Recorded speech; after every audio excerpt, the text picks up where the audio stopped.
Poland में patriot की training लेंगे यूक्रेन के जवान, ये जानकारी मिल रही है। जर्मनी से ट्रेनिंग देने पोलैंड आएंगे सैन्य अधिकारी। जर्मनी ने यूक्रेन को पेट्रियट देने का ऐलान किया है। रूस ने कहा है कि पेट्रियट दिया तो शुरू हो जाएगा विनाश। पेट्रियट देने वाले देशों पर हमला वाजिब हो जाएगा, ये कहना है रूस का। यानी अगर पेट्रियट दिया तो जो देश पेट्रियट सिस्टम दे रहे हैं यूक्रेन को, उन पर हमला करना वाजिब हो जाएगा, अधिकार हो जाएगा रूस का, और ऐसा करने से वो पीछे नहीं हटेगा। पोलैंड और लिथुआनिया ने यूक्रेन के साथ एक नई वेपन डील की है। रूस ने वेपन डील के बाद न्यूक्लियर अटैक का एक बड़ा संकेत दिया है। यूक्रेन के साथ साथ रूस के निशाने पर पोलैंड, ब्रिटेन और फ्रांस आ गए हैं। पुतिन के एक करीबी ने कहा है कि अब इन तीनों देशों पर टैक्टिकल न्यूक्लियर वेपन से हमला करने का समय आ गया है। इस बयान के कुछ ही घंटे के भीतर ब्लैक सी में बड़ी हलचल देखी गई है। रूस की तरफ से न्यूक्लियर रेड की आशंका बढ़ गई है, क्योंकि पुतिन पहले ही कह चुके हैं कि अब यूक्रेन के मददगारों पर रूस को सीधा हमला करने का हक है।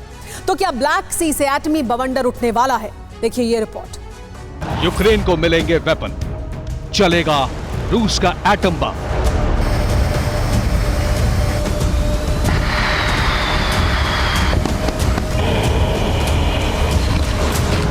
Final war game set, France, Poland, Britain target.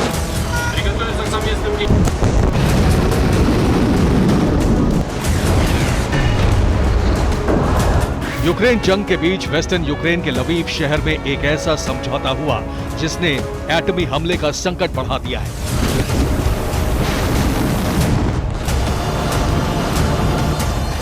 Lviv शहर में यूक्रेन के राष्ट्रपति ज़ेलेंस्की ने पोलैंड के राष्ट्रपति एंड्रेस डूडा और लिथुआनिया के प्रेसिडेंट नौसेडा के साथ एक समझौते पर हस्ताक्षर किए।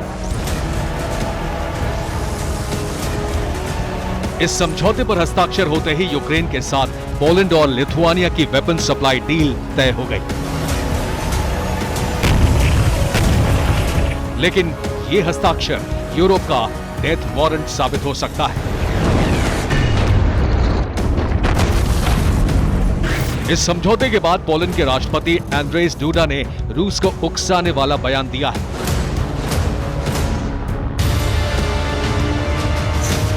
इधर लवीव में ज़ेलेंस्की ने पोलैंड और लिथुआनिया के साथ टैंकों की डील साइन की,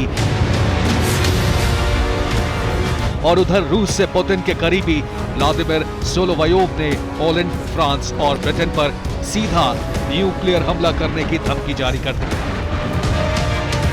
पुतिन के करीबी सोलोवायोव पोलैंड, फ्रांस और ब्रिटेन पर टैक्टिकल न्यूक्लियर अटैक की धमकी दे रहे हैं, क्योंकि हथियारों की नई डील से रूस के लिए युद्ध बहुत मुश्किल बनता जा रहा है।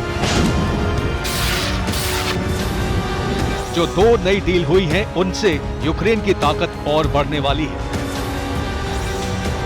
यूरोप और अमेरिका मिलकर यूक्रेन को अब अटैक करने वाले लॉन्ग रेंज वेपन दे रहे हैं।